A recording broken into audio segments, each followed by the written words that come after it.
Hello, Mr. Jesse Johnson. How are you? Hi, Stephen. How are you? Thank you for having me. Good, man. Good. Thank you so much for taking the time to come in on the podcast. Thank you for having me. I'm happy to be here. I'm such a fan of your work, man. Please go ahead and just give an introduction of who you are, and then we'll dive right in. I am a stuntman who got very lucky and started to direct. And I did some extraordinarily low budget films until someone realized that the films were making money. And so they gave me a little bit more. And piece by piece, I've managed to sort of carve out a career for myself and pay for two kids to go through college and a couple Wow. of houses, and all based on the ability to sort of eke a story out of the written page. So, how long, when did you start being a stunt person, and how long were you in that field? Well, I was very, very lucky. I had family involved in the game, and so my earliest memories of visiting everywhere, visiting Elstree, Pinewood Studios, smelling the smell of fiberglass cement and Bondo, which is, I don't know if you've visited a stage, but I know it may be different now. They have to use environmentally friendly glues. But in my mind, I just have an extraordinary warm memory whenever I smell the smell of fiberglass, and it's from visiting sets of Spider-Man, of Superman.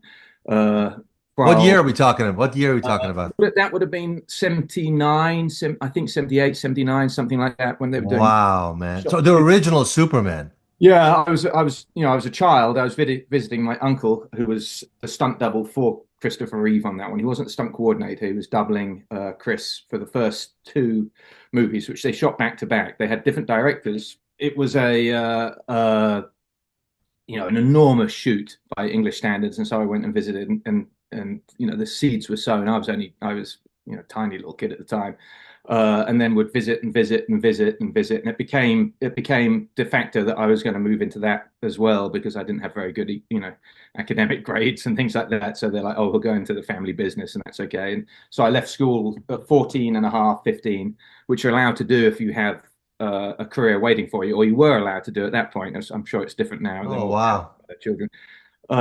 But I went straight into carrying stunt bags for Vic on Indiana Jones and the Last Crusade. So that was my first sort of gig, and I think I was paid £50 a week or something like that, or maybe it was £50 for the whole movie. I can't remember, but I only did the English section. They didn't take me to Spain or Middle East. And it was very good. It was, I saw Sean Connery acting, Denham Elliott, Harrison Ford. I was sitting in the tank, the gimbal set for the tank, and watching that, and just running around with the stunt bags over my shoulder, taking one place to another, making every single mistake. And At man, 15 years old.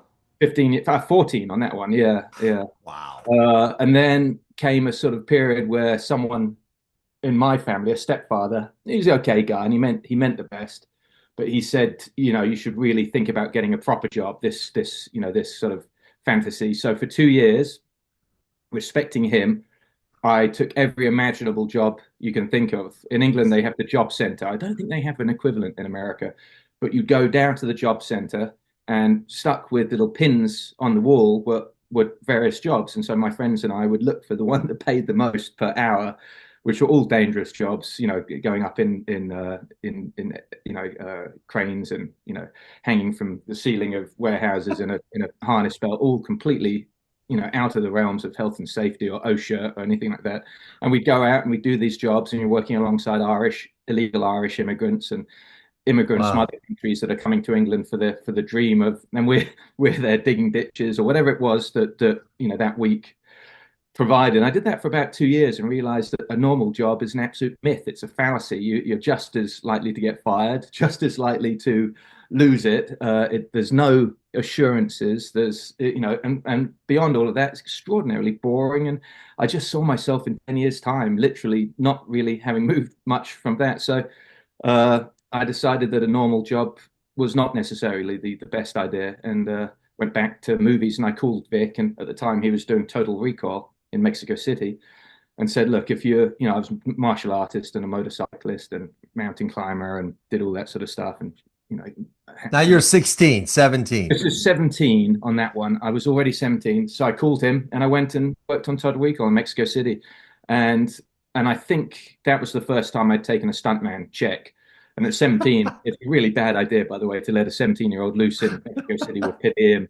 I actually thought the per diem was my paycheck. I looked at it and I thought I was making a little bit more, building warehouses. But they said, no, that's your per diem. Your check is this much. And that really killed it.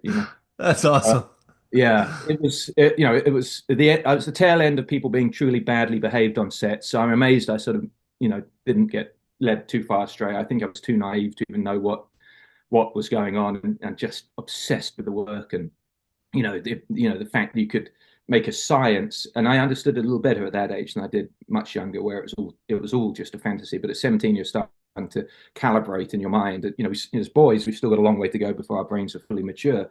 But I could see there was a career here that went beyond just simply hitting the ground with a pad on and trying not to hurt yourself and being able to do it a second time. There was a science, a philosophy, a creativity to it, even because you would work. I would see Vic and I would see the various arrangers, Joel Kramer, working with Verhoeven, who's an extraordinary, charismatic director on set.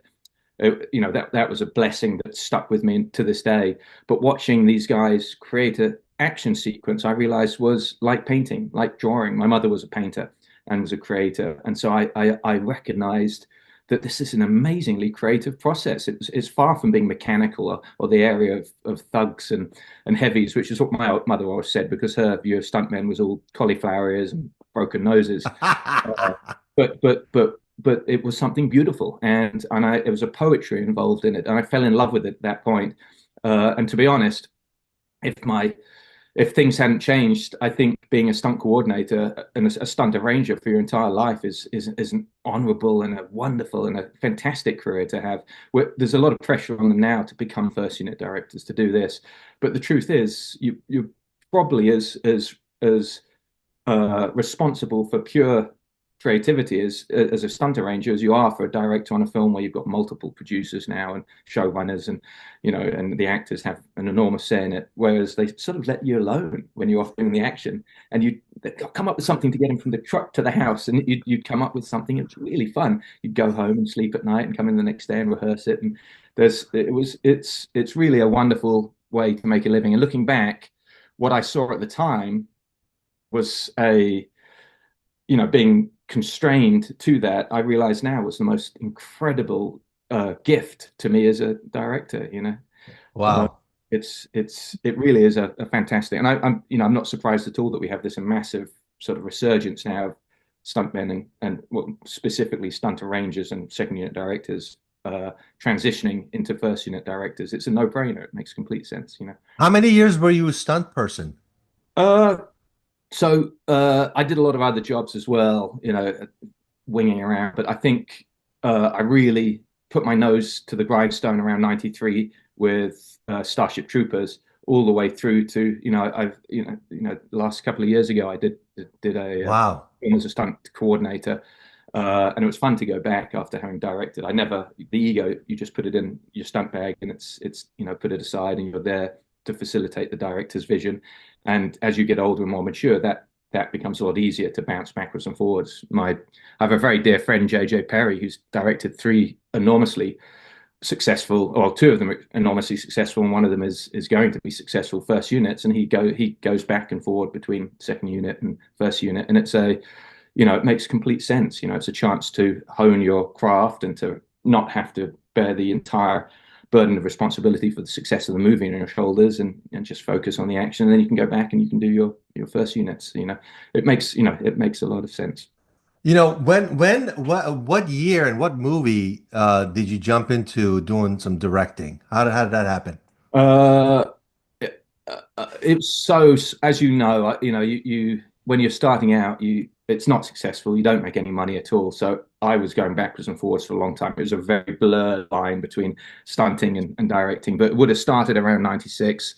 I worked with an actor I'd met on Mortal Kombat called Dominic Vandenberg, who paid for a short film that I directed that he would star in.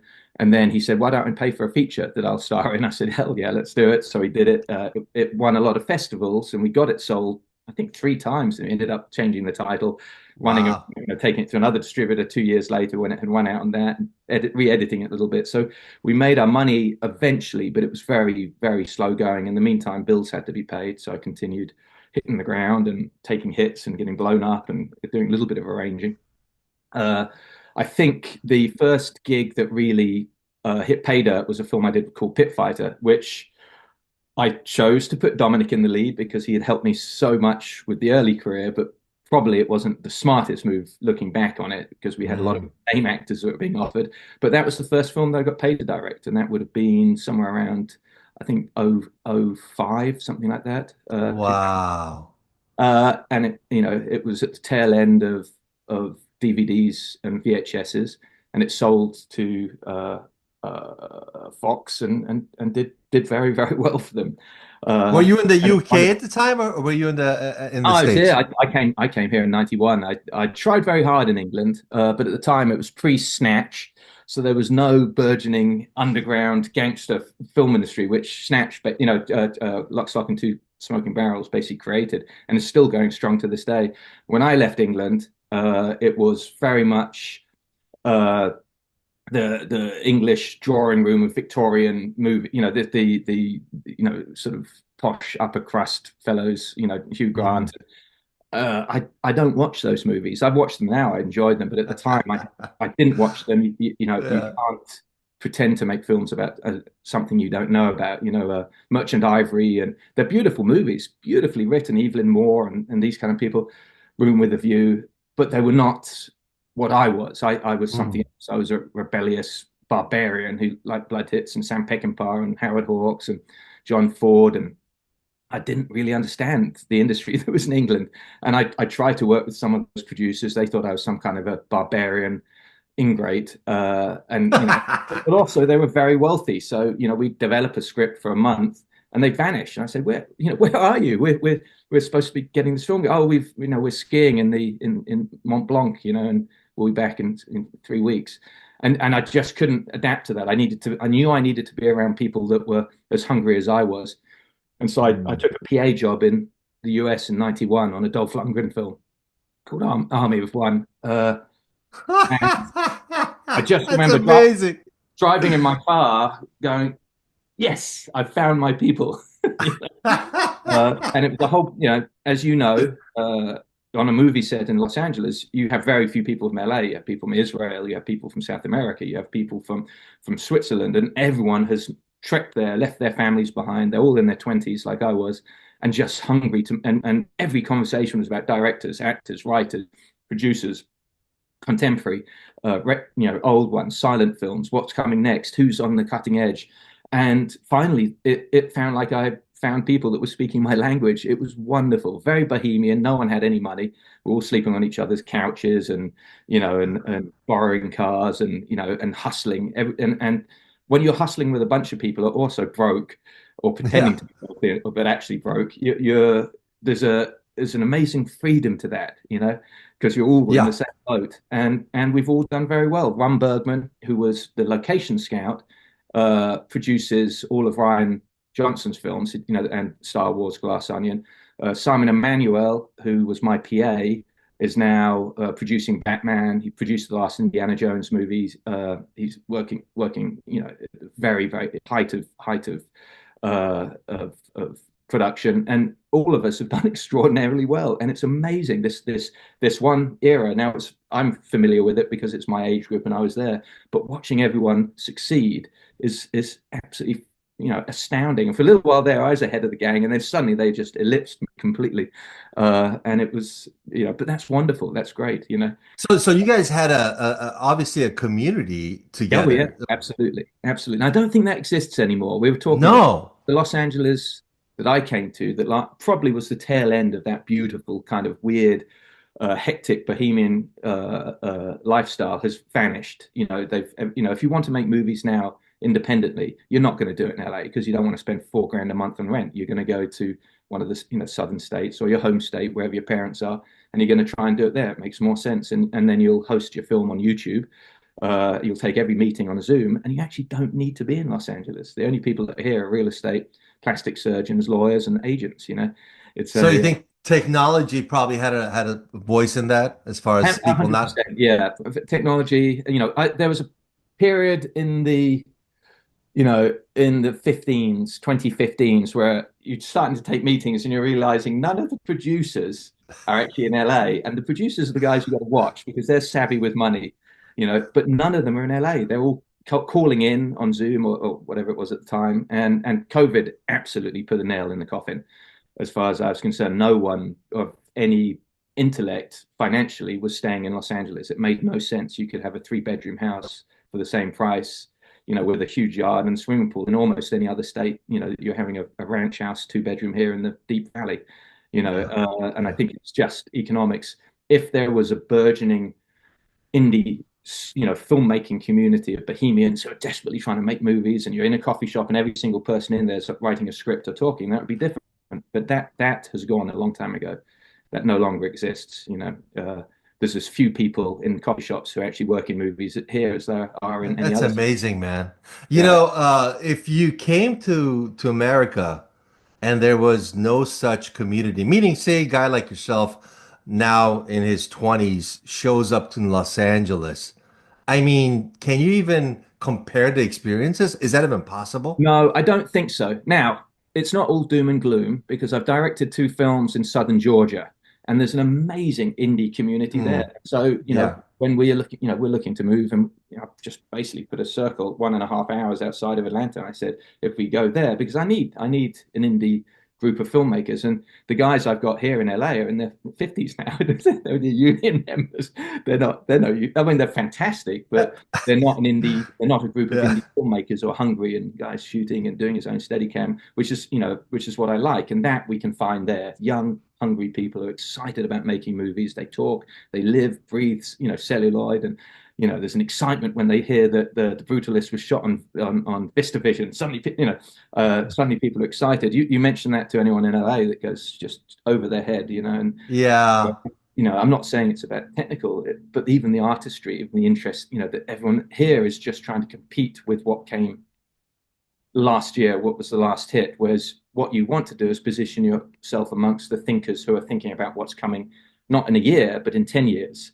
The direction of things. The industry seismically changes every 8 years. If you study the movie industry and you go back to 1909 and you watch trends, it's only 8 or 10 years, and from sound to 3D to color to telling stories, against a studio backdrop, to picking up your camera and dashing off, Vilmos Zsigmond style into the California heartland and shooting with no lights, and just reflector boards. And you watch this, how the young Turks decapitate the old Turks every 8 or 10 years, and you realize, oh my gosh, I can't get comfortable in what I'm doing. I have to keep Mm. watching. I have to keep breathing, and so it's very important to keep those young cats around you who, if you're continuously surrounding yourself with people of your peer group, it's going to be, insipidly sort of, repetitive, You're and absolutely. I love your energy. I have to say, Jesse. I mean, the way you come across, very, very, still a big hunter. I mean, you got it going on. And I think what it is with you is that the attraction to working with youth or people who are so hungry is what attracts others to you.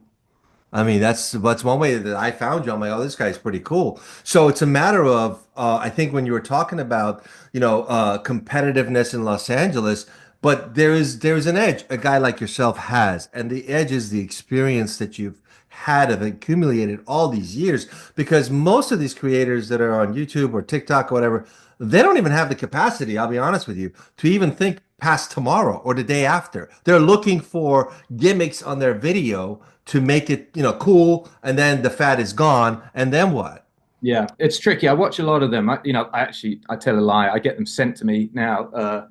Having done the series of films with Scott Adkins and Triple Threat, I just get an enormous volume of martial arts clips, clips that kids have put together everywhere. The African guys send them an awful lot, but I get them from the Middle East, from England, from the US, Far East, and it's fascinating because the vast majority of them are just desperately trying to copy what they see. and I have no interest in that. So you're copying John Wick. So you're copying. That's great. That's good. You're copying, but come back to me when you've actually added something of yourself to that. It's like, when you see an 11-year-old on TV copying a famous singer, and people go, "Oh my God, she's as good as Lady Gaga." No, because Lady Gaga, the other one did it first. This person's literally, there's no risk involved. That's There's no experimentation, no thought, no wondering if this is going to work. You're simply copying, and you've got to be careful with that. So we watch very carefully for what the new trends are, and it's difficult to see through.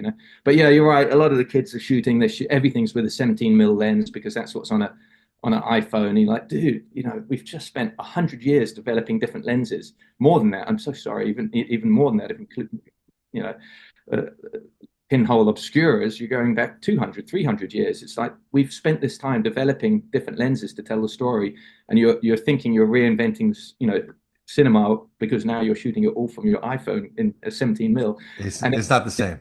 very, very frustrating for me. And it's like I have preview guys come in and the stuntmen shoot the preview and say, "This is how it should be shot." It's like, you shot this on your iPhone. You're not using lenses. It looks terrible. It looks like every other second unit director's preview video. It is awful. You've got to tap into the life stream of the movie, talk with the director, watch the rest of the movie, Oh my God. how it's going. Otherwise, your action sequences simply become, they Yeah. could be cut and pasted from any other movie. We just change the wardrobe and it'll work in that. And so you have to be careful of that a lot. And that's one issue, trying to find the independent thinkers that are thinking beyond that. And they are there. What attracts you to a project when you go, okay, I think I want to do this film? What is it? What's the first thing that attracts you? The characters, the actors, the characters, the I will watch 90 minutes of a couple of characters who I'm curious about more than I'm interested in a deep plot or a Hitchcockian kind of. And even Hitchcock would admit it was the characters. That's why he hired such wonderful actors. But but they have to bounce off the screen to me and be interesting. I'm not talking about the first 3-line description of that character. I want to see how he reacts in an environment. I want to find out why he's doing something that interests me, that hooks me, that makes him elevated. Now, this is not just selfish. This is because the next question from that person offering me that script is going to be, okay, and who do you think you can get to play that role? Which comes immediately after, are you interested in this script?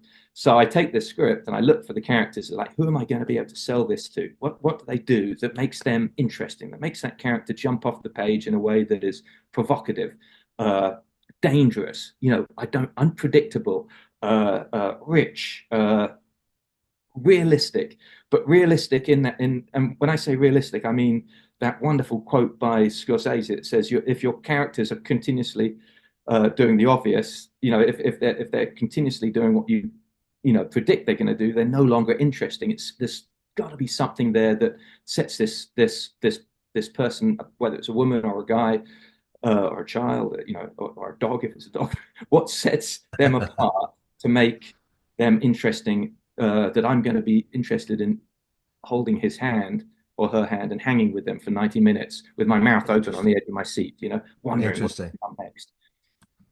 If that's there, everything else falls off and it's okay. Now, if it's an incredible plot and subplot and there's a story that no one's ever thought of before, and I think I can put some flesh on that character and make him interesting, that's a separate conversation. But primarily, I'm looking for something that A, motivates me, and B, will motivate a name to come work on that, a significant actor, because I love working with those guys. It's so tough. Of course. Now let's talk about some of those guys. I mean, I know you work with Scott Adkins, John Malkovich. Just kind of expand. Who's in your tool belt? Well, I love Scott. I love working with Adkins. We have a script we're developing at the moment. When I send him scripts, he always says no, and then calls back 48 hours later and says, "This is actually quite interesting, isn't it? If we develop this," and it's never simple. The best ones, it's never simple. He comes back and will bounce it back, and he puts me through the ringer. He might bring in his writer to help redo some elements in there, and we get it where we want it to be. But it's gotta. We both know we don't want to go backward, and we did these debt collector films. We did Savage Dog, Avengement. We did, and we both love Avengement, but we don't want to repeat ourselves. We don't want to simply, you know, whoever we're creating and working with beyond that has to go beyond it. We found one, and he's really a an outrageous story and an outrageous script, and the character's very rich. There's a lot of Scott in there. There's a lot of Kane from Avengement in there, but then also a lot of Frenchie from Debt Collectors in there as well. And he's sort of a ruthless type. Gets to do the martial arts, which I don't know how Scott does. And still does today. He's just a force of He's nature. amazing. I'm a big fan of Scott. I know Scott, and we were going to do one project together. Unfortunately, it didn't go, and I felt quite bad about that actually. But I think Scott Adkins is a complete underrated actor. He's very talented, Yeah. and he's got so much going on. And I think that's part of it. I'm excited about as well. My biggest fear in this is we put all our energy into this year of development and this brutal period of self-sacrificing. Prometheus came to the stone being gutted every single day by an eagle of editorial until you finally have this beautiful movie, and then you go to the distributor and they spend $15 on publicity and advertising, and it's killing me. So what I've started to do is take a much bigger role in that part of making sure that the deal that's set up to promote these films is half decent. I did a film with Aaron Eckhart we're extraordinarily proud of. I felt it stood up with some of the best sort of action films out there. We did it for Peanuts in Hungary. It was called Chief of Station. I was extraordinarily proud of the action sequences and the characters we pulled off. And then it came to promoting this film, and as you start usually 3 to 2 months out, because if you do interviews and publicity at that point, that's how long it takes to edit the podcasts and get it in, so that when the theatrical comes along, people it's in the zeitgeist, people know about it. We were waiting. I had a publicist myself that I hired, and she's trying to interface with the distributor. And it got up to a week before the release, the theatrical release, and they said, "Okay, we'll do some interviews." And they called about 15 people that I have on my Rolodex anyway, because they've interviewed me for the last 10 years about films, and not a single interview was out in time for the release. Not a Oh single my God. online advertising. We went to the theater. It was all across the country. It was my biggest release so far. No, actually, Triple Threat was the biggest. And there wasn't even a poster in the lobby of the movie Oh my, theater. that's And just I said, wrong. "Where's Chief of Station playing?" And the woman looked at me. I said, "It opens tonight. Where is it?" And she had to consult the computer and said, "Oh, it's in Theater 13." Oh my And God. it's mind-boggling. So all of this energy was simply, theatrical was simply, you read stories about Christopher Nolan when he did Oppenheimer, a film that was, you can't imagine the publicity on that was easy. But he said he would do the film for 100 million if they guaranteed 100 million in P&A. Otherwise, it was a no deal. And you realize this is a guy that understands the business. No point making a great movie if no one's going to see the damn thing. So you have to somehow structure, and then you have to have imagination and ingenuity and creativity with the way the films are publicized. Otherwise, you're simply creating fodder for streaming services. They don't care. They make their money. How much time do you put in, like the Aaron Eckhart movie, from the inception of when the script came to you to finishing it and distribution? How much time of your life is dedicated to that?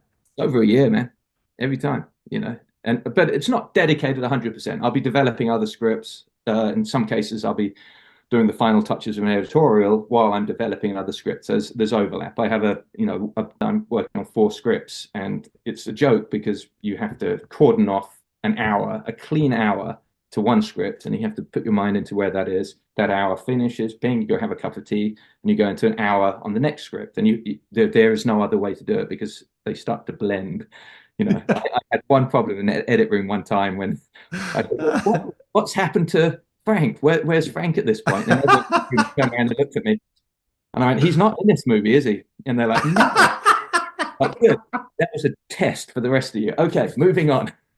And that's the only time I've had that happen. But you have to. It's Uh, another way to survive in the game. That's funny, man.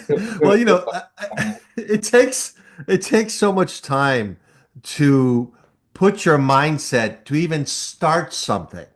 You're talking about I put an hour here. It takes about 2 hours just to prep for the hour to get started. Oh, it's brutal. It's brutal. And so many people don't know the process of a writer, which for me can there are writing days where it's 4 hours of literally procrastination. And then suddenly you realize that 1 hour or that 15 or that 20 minutes or that 35 minutes right at the end of the day is the moment where the productivity Yeah. comes in. It's a Uh, wave. You're like, oh my God, oh my God. Right, getting uh, excited, talking through different character parts. Sometimes, you're acting it out or whatever needs to be done, and then you're done. But that was 5 hours ahead of that, which could have yeah. been, I mean, Yeah. it's ridiculous stuff like, Yeah. reels on YouTube or whatever. But it is you're there, and it has to, your brain's working. But yeah, I don't have too many days like that. That was I think it's great, man. You know, yeah, most people think, oh, I can't write or I can't think. My writing comes in when I'm driving down the street doing grocery shopping. All of a yeah. sudden, it's like, oh, that's what I'm gonna do. No, absolutely. I think the killer is sitting still, trying to find inspiration. That is a problem. It is a problem on a jog, a run, a workout, a quick hike in the hills, even an interesting conversation with someone you haven't talked to in a while. I have a as a former stuntman or whatever you want to call it, military and all that kind of stuff. So every once in a while, I have someone telephone and call, who's doing mercenary work in Angola or something, and he'll reel off what his day is involved, and I'll hang up the phone and go, oh my gosh, this is just the nudge I needed to go off in that direction. Uh, you know, some Jesse, I have to say, this kind of touches on a little bit on mental health, which is some of the theme of what I do on this show. And obviously, you are a very strong, personality, and but there is definitely, even with the phone calls with your friends or the hike or the walk, there is a mental health of rejuvenation, stimulation that goes on. How does the business aspect of all this affect you? Because obviously there is no shortage of creativity on your end, and there's no shortage of drive, but the business is sometimes not in par with that. How do you handle that, and how do you deal with it? it's I love that you've asked me this. My wife is very into therapy and mental health. I'm not. I wasn't into it at all. I left school very early, so I was extraordinary blue collar. If you need money, you work hard. If you need more money, you work harder. And I think, in a strange way, it was the best. How healthy that is, I'm not sure. But the ability to black out the other part and work. Now, when you are a freelance artist, there's always the wolf barking at the door. I've had wonderful years that have been fantastic where I've been, riding high, and that's wonderful, but then there are moments where you have absolute rigid fear. What you cannot do is let that fear affect your process of saying yes or no to a project you know is going to be a disaster. You got to somehow, you've got to somehow be able to say no. You cannot let it creep into your mind when you're trying to write a delicate love scene between two people, and then your mind is saying you have to finish this page by the end of the day because you've got to then go and find some work, and hustle. You can't. So You you can't have do to that. compartmentalize. You have to learn, and I learned this very early on.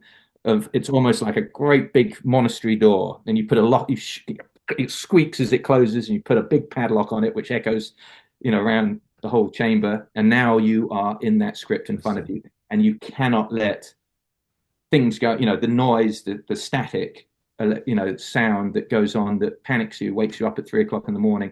You cannot let that enter this sacred uh, space, which is that creative moment for that movie. And it takes a little bit to do that, but for me, it's utterly important. Now, the moment I finish writing, I turn off the computer, I put the screen down. Now we have panic. Now, how do we pay this month's rent? How do we pay this month's, bills? And you figure it out. You have to work that out. But in those moments of prayer, it's almost like a holy space. You have, sanctum, you have to sanctuary. You have to be able to do that in your mind. And I don't know how you can be a creator, a watercolor painter, or a sculptor, or anything else if you don't have that ability simply to cut out the noise at that moment. Now, is this a good mental health advice? Is this good for keeping? I don't know. I really don't. I'm 53. I haven't had anything near a breakdown or anything like that. Thank God or concerns with that. So there must be something in there that works. As I say, I put two kids through college and last 2 years. Listen, Jesse, I mean, I think it's the determination of what it is that you're talking about. And, as far as being healthy or not, that's just what has worked for you, it seems. And it works for many, including myself. But, one of the things you said, like your wife is into the mental health. One of the things that I have an issue with myself is meditating. I have a really hard time meditating. Right. And I have a very hard time not strategizing or figuring things out, or the fear factor that you're talking about. All these elements that come in, and it doesn't help sometimes. And I would love to hear your input on this, where like you worked a year or two on this one project, and then you get this dismissive wave of, oh, we're not interested, or oh yeah, he's not gonna do, oh, he's not available, she's not available, oh yeah, it's not enough money. How do you justify that for all the time and effort that you put into your work, and people are treating it that way? Well, you're a very intelligent person. I'm sure you did more schoolwork than I did. I left school very early. It's a very blue collar, very blunt, attitude at all. I try not to take anything too personally. I can't meditate. I'm not. I don't have that ability, but I do work out, and I have my gym, my jog, and for those moments, the mind is for. I have a motorcycle. Your mind closes down because you have to focus. So it's an enforced meditation where, especially on a motorcycle, you cannot think about anything else. You are thinking about, braking, steering into the corner, oversteering, shifting, where's the other traffic coming from? And the faster you go, the more you have to focus on what you're doing. So it cuts Mm, out everything else. And our brains are beautiful machines. So while we cut everything out, the machine is still working and it's solving things and it's putting things together for you. And you have mm, to open yourself to that reflex sort of uh, process, and it can be very, very healthy for me. And the workout is the same way. You're focused on what you're doing, what muscle group, and mm. cardio, and you're not going to strain yourself and put you You in. let go of the endorphins. The endorphins kick in, and you Exactly, feel better. exactly, and it takes the place of meditation for me. So that that's fairly useful.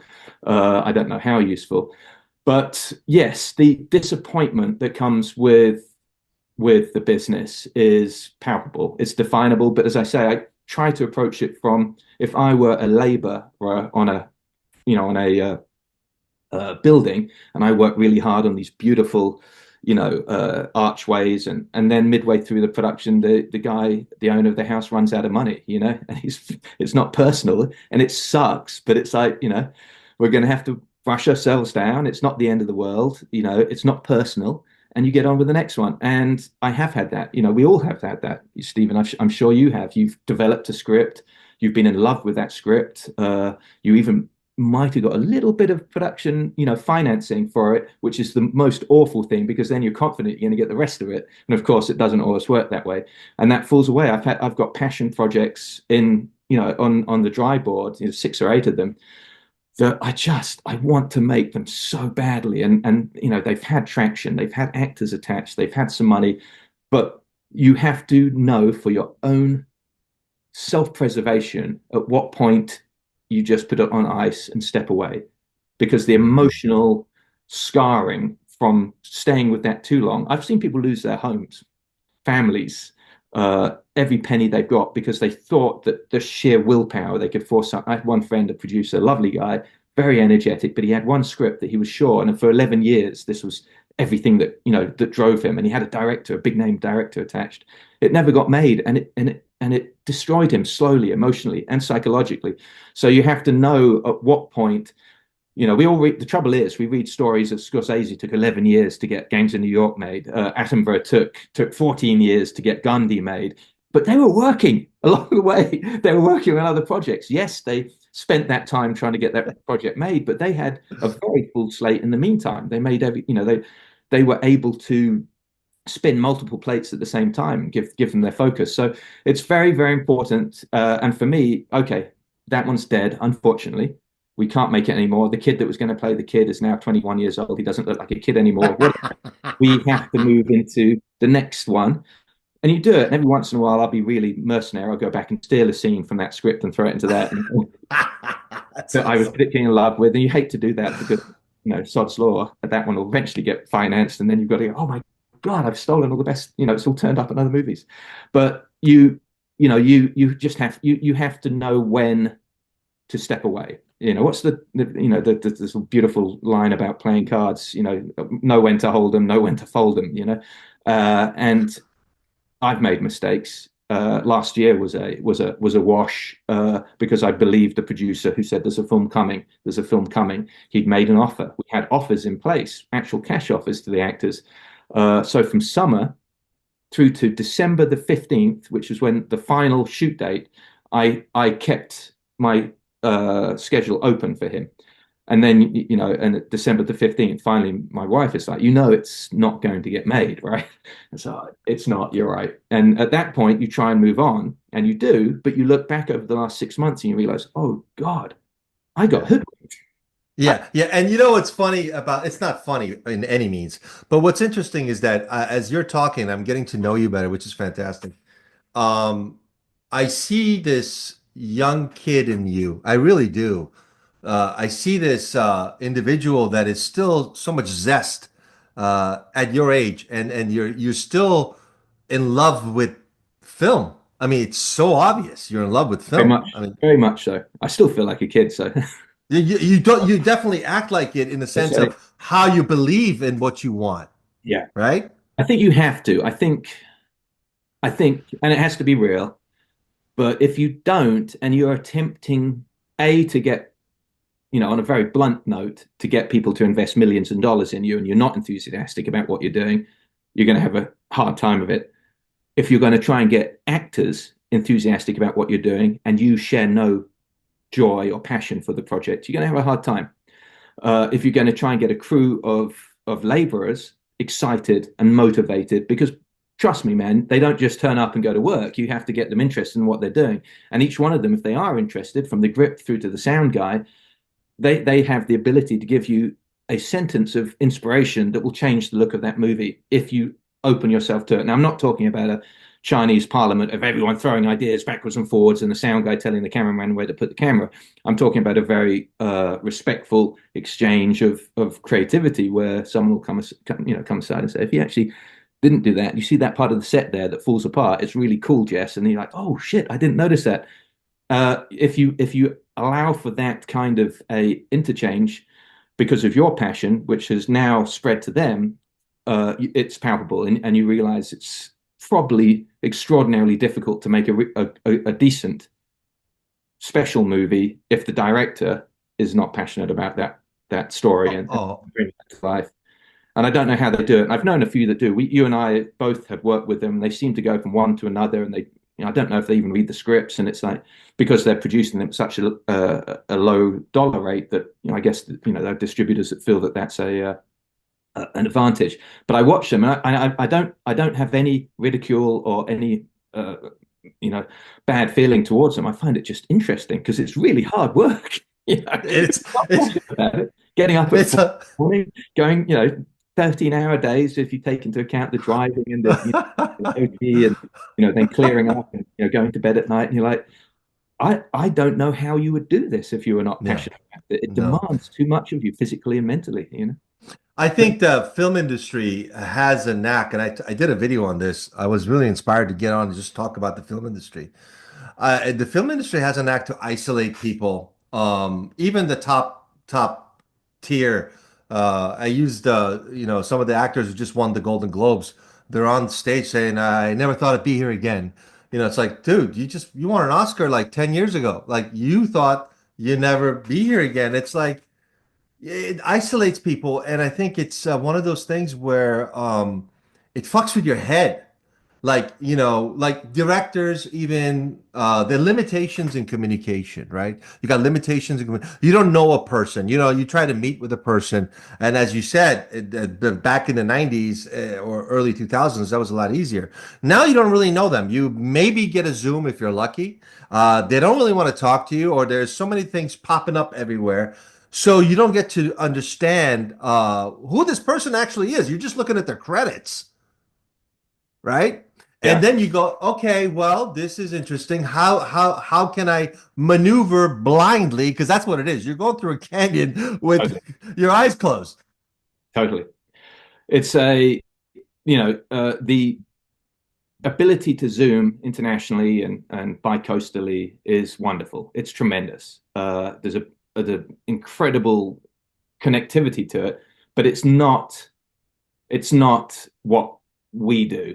So the key for me is, and I tell agents, producers, everyone I work with, I say, listen, dude, if you can get me in the room with him, I will pay for the airline ticket to get me there to meet him or her. Because if you're going to simply use the same tools that every single other wannabe director, wannabe producer is using, you're putting us on an even playing field. I don't want that. I want to have an advantage. I want to have a field advantage. You put me in the room with this guy, I can read him. More importantly, he can read me. But we can instantly fill it out. And if we don't get on in the room, by the way, you're not going to get on a film set. It doesn't get any better, you know.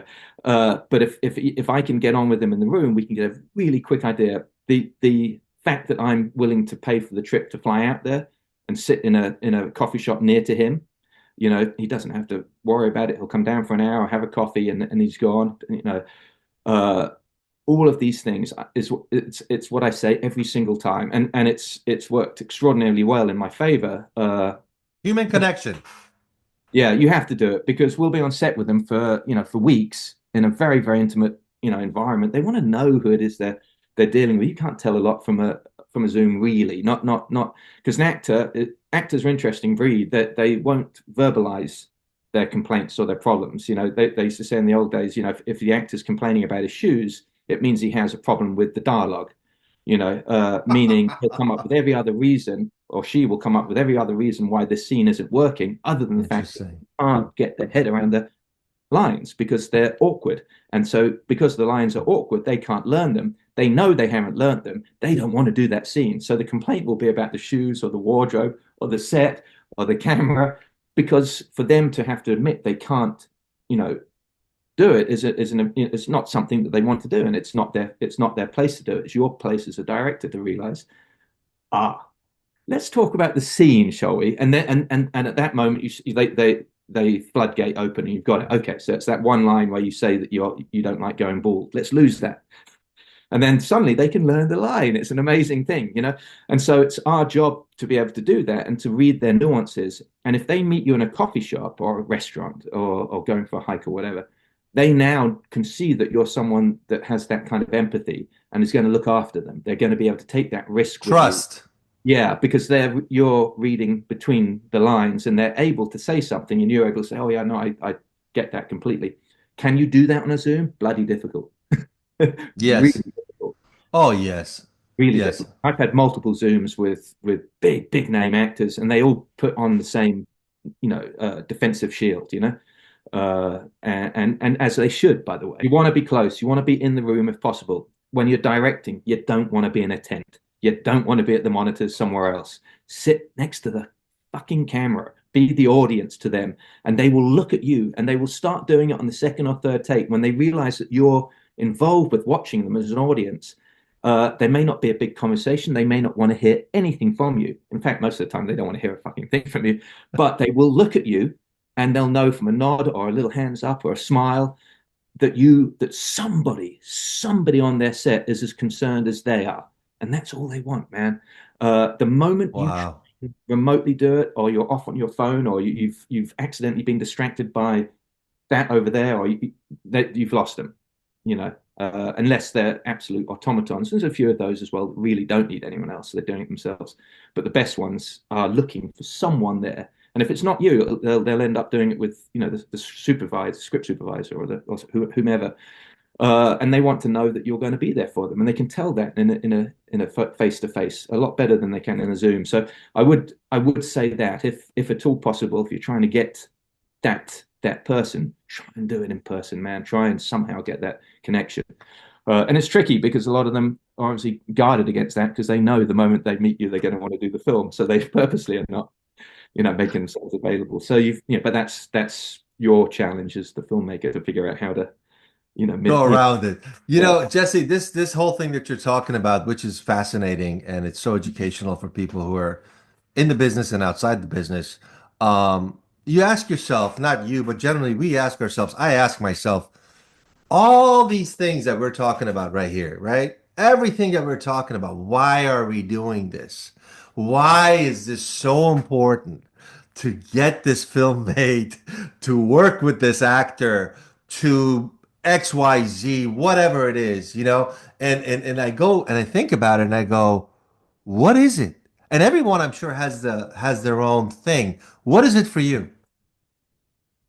The fear of not working, the fear of not being able to do what I love. I spent so many years as a stuntman where I knew I wanted to direct, and a burning desire to do it was there.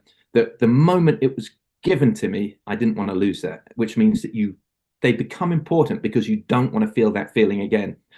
I had a fear at one point, oh my God, I don't want to go backwards. I will never do this. I don't, I only want to make art movies. I want to make festival movies. And did Savage Dog, which was an epic movie for me to do, set in the 1950s in Indochina. And it did, no one really, it's certainly not, it is what it is. It's a low budget wanting to be an epic, but it did really well. And I really enjoyed it. I realized there is no backwards. There is taking what you have in front of you and making it the best possible film it can be and figuring it out. And for me, my career had stalled. I had 2008 kicked me. It was like Irish groin kicking contest for me.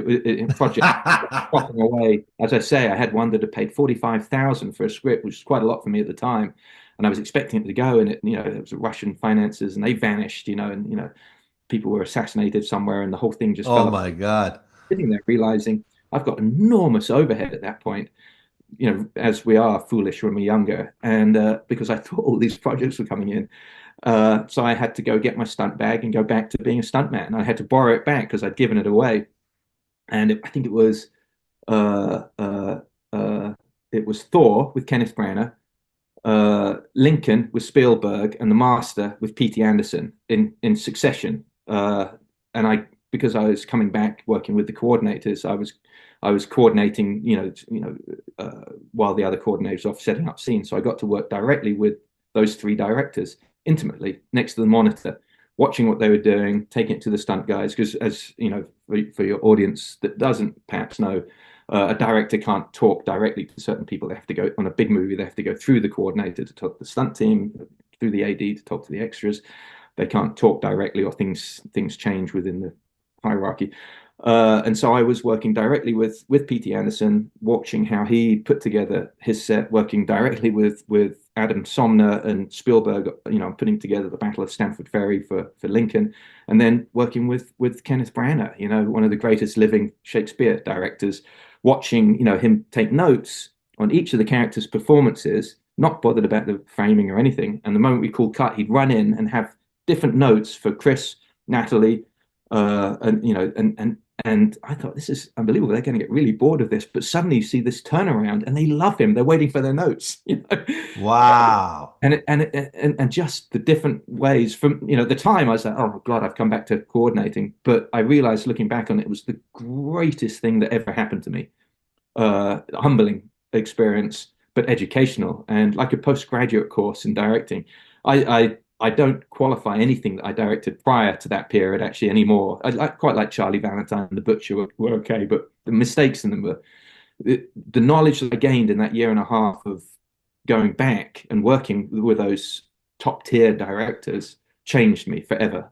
And when I came back from that with Savage Dog and the Scott Adkins series, the Triple Threat, and moving into the Aaron Eckhart pictures, and working with Olga closely, is completely different. It's all actor based. It's all character based. It's creating an environment for those guys to do what they do well, not the other way around. Not trying to create the shot and the physics of the action and then pushing your actors into that, but taking the actor and letting that dictate what came after that. It's only small changes, but you realize that's how the great films are done, and not many people get the chance to hang with No. directors and watch it and be able to take anything away from it. So it was, that was enormous for me. And as I say, so through being humbled for a year and a half, almost 2 years, I think it was actually. 2012, we picked up again, which was The Package with Stone Cold Steve Austin. That was sort of the Watergate gate or the floodgate that opened and allowed me to come back in again. Which Oh was man, this is, dude, it's so fascinating to hear your story and to, do you ever go back to the UK? Are you still in touch with your uncle? Is he still Yeah, around? I had dinner with him last night. He's over here. He's been doing Wednesday, the TV show, as a second unit director, Oh and then wow. Power of the Rings as action director prior to that. So he's at the very, very top tier, highest level of action directing that there is. And to sit and listen to him, the stories, he apprenticed for Mickey Moore, who was William Wyler's second unit director. Mickey Wow. Moore also did the early Indiana Jones movies that Vic worked on, doubling Harrison Ford. He then transitioned into coordinating, with Indiana Jones and the Last Crusade, did the Bond films with Pierce Brosnan. And so to sit with him for an hour and just his talking, from that you're taking this incredible flood of information, which is so helpful and so good. And we're so privileged to be, I'm so privileged to be able to talk with these people 100%. Yeah. for so long and have figured out how to maneuver themselves around obstacles that for me were like, how would you do? It's insurmountable. And she said, oh no, no, you just do this, this, this, and then you're like, oh gosh, I wish I'd thought of that. And to actually have that is great. I read a lot of biographies as well, by the way. And Vic's Same biography here. is fantastic if you ever get the chance. The world's greatest stuntman. He didn't choose the title, but it's worth reading to just the takeaway is fantastic. And in fact, a lot of I'm reading Bob Simmons one at the moment, who did the early Bonds, and then uh, Yakima Canute's biography is very, very good to read as well if you're into working Interesting. in action. Yakima Canute was, worked with John Ford and a lot of the early stunt guys. But I've also read a tremendous. Have you ever had an opportunity to do a biography, like a film based on someone? Well, Boudica was very much based on what is available about her life, and I did my very best to make that Oh yeah. possible. And the research for that was sort of 10, 15 years of trying to figure that one out because so much wasn't written.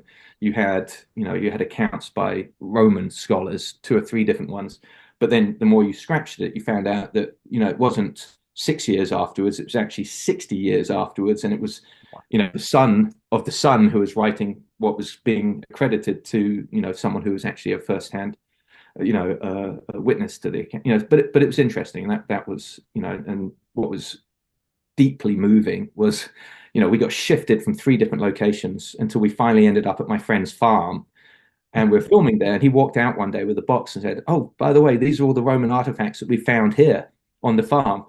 And Wow. we realized that there was every chance that she could have galloped around that area with her army 2,000 years earlier, which was pretty, make the hair on the back of your neck stand on end. Wow. What country? What country? England, England. That was Suffolk, and as I said, we were 20 miles from Culloden, which was the first city that she burned to the ground where we were filming. So it was interesting. It was just the way it worked out, but. Where can people see this movie? Boudica is on Hulu and streaming, and it's with Olga Kurylenko and Clive Standen, Lucy Martin, really, from Vikings. Really, really put a lot of my heart and soul into that one. It's a tough one to make. You're trying to make an epic. Listen, I have to say, Jesse, I knew you, but I didn't know you this well, and I'm so grateful that I've gotten to know you here a little bit better. To kind of come to this point of what do you take on what's happening in the business right now with filmmaking and distribution? Uh, it's tricky. We've evolved into an era where it's streaming. As an indie filmmaker, you can't. I think there's no you can't think you're making the 90-minute film anymore as a way to it's streaming. You can't be looking at theater to make your money back, but you have to make a film that looks like it was prepared for the theater. It's a complex time, but and the product that we're coming up with, and they call it product, which upsets everyone because they're films, but I don't mind calling it product. But the films that we're making have to have a market, and you can be I get all of the screeners from DGA, so I'm looking at the Brutalist, I'm looking at Nickel Boys, I'm looking at a Piano Lesson and these kind of wonderful indie movies. But if I made one of those films, I would make zero. I would not be the film would make zero because somehow they've maneuvered themselves into a position with that film where the film is able to get distribution and people are looking at it. I'm not sure if anyone's making money on it. So as much as I love them, they don't represent an industry. And we're in the film business, the business of making movies, which means that they have to make money somewhere. They have to have an audience. I have a very loyal audience, that follow that, it's very vociferous and noisy, and they like a particular kind of movie.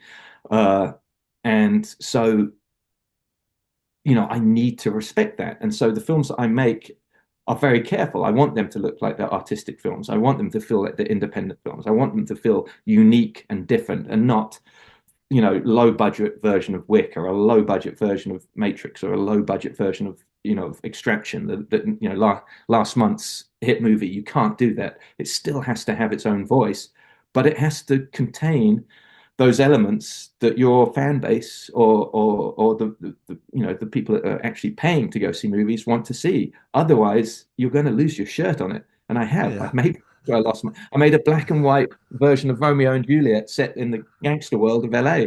And it won 65 festivals. We had first place in something in the region of 42 film festivals. No hyperbole. And I couldn't give the film away because it was black and white. Eventually, Gravitas taught the producers into colorizing it. And it was the most Wow. insulting thing in the world. I finally had a lawyer go through once whatever it is, the 5 years had run up, and I went back and I got the rights back, and I have the rights back as a black and white movie, and I'll put it out with one of the other movies. But I couldn't give it away. And by the way, that was one of the things that started my 2.5 years off, because after that, people thought I was mad because I'd made this. Risk. Yeah, Risk. exactly. So, do I love these films that we're watching? Yes, but they don't represent the business of filmmaking. And you and I are in the business of making movies that make money, that take us to the next one. Now, that doesn't mean you have to be inherently mercenary and your films are simply these, that it's your job as a writer and a director and a producer to put as much creativity into that so it feels like something fresh and new, but still has that appeal. Now, to dismay, yeah, you can get upset about that, or like I do, you go back to my heroes: Bud Boddicker, John Ford, Howard Hawks, and Sam Peckinpah, and you pull apart their films, which are now noted as being these poetic, beautiful films. They were made for money. They were westerns to make money, nothing else, and they were able to weave in what their audiences wanted to see, but also then give out something that was uniquely distinctive and idiosyncratic of their work as a craftsman and an artist, or in Ford's case, as a true American poet of the highest order. But still, the films appealed to 14-year-old boys sitting, in the movie theater, screaming Amazing. as the action went on. As they got older, they realized there was a hidden depth to them, and as they became parents themselves, they would, cry over these scenes, in the Searchers, because they realized how profound it was. But you still were able to make a film that appealed to the audience that watched it with their mouths open. Jesse, I have to say, by talking to you in this interview, I've realized that you're a true artist. I mean, yes, you're known for your action stuff, but man, you're a fucking artist. Oh, thank It's you. it's pretty. I mean, wow. I mean, the depth that goes into who you are. But listen, man, thank you so much for talking to me. My pleasure, Stephen. Thank you for having me, man. It is such a pleasure. I'd love to talk to you again. You work with some legends in the game. You have fantastic questions, and I saw a side of you which I haven't seen before, which I really liked as well. I'm very impressed. Well done, and thank you.